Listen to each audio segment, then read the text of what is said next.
आदाब नाजरीन, आप देख रहे हैं तस्नीम टीवी और मैं हूं आपका मेजबान जावेद खान। चलिए रुक करते हैं इस वक्त की बड़ी खबर की ओर।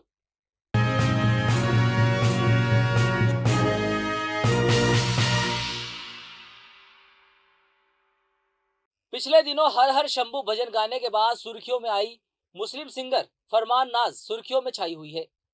पहले उनके खिलाफ फतवे जारी हुए, यानी मुस्लिम समुदाय के कुछ लोगों की तरफ से उनके इस काम को हराम और शरीयत के खिलाफ बताया था। इसके बाद किसी ने फेक अकाउंट से पोस्ट करते हुए कहा कि फरमानी ने इस्लाम मजहब छोड़कर हिंदू धर्म अपना लिया है। हालांकि बाद में सिंगर ने खुद सामने आकर इन सब भी दावों को सिरे से खारिज कर दिया। फरमानी नाज को लेकर अब खबर आ रही है कि उन्हें सलमान खान के मशहूर शो बिग बॉस सीजन 16 के लिए अप्रोच किया गया है। खबरों के मुताबिक इस बात का खुलासा हाल ही में दिए गए एक इंटरव्यू में हुआ है। फरमानी के भाई ने बताया कि उनकी बहन को बिग बॉस ने ऑफर दिया है। हालांकि फरमानी ने अभी तक ये फैसला नहीं किया है कि उन्हें शो में जाना चाहिए या नहीं।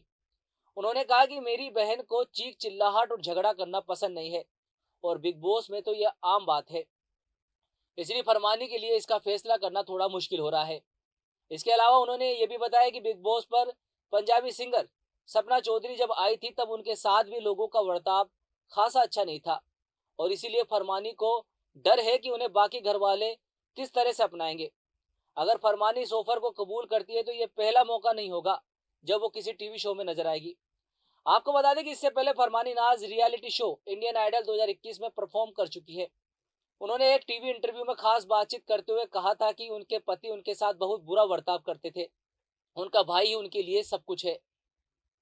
तो फिलहाल इस बड़ी खबर में सिर्फ इतना ही। मुल्क और गैर मुल्क की दूसरी बड़ी खबरों के लिए आप देखते रहिए तस्नीम टीवी। अल्लाह हाफिज।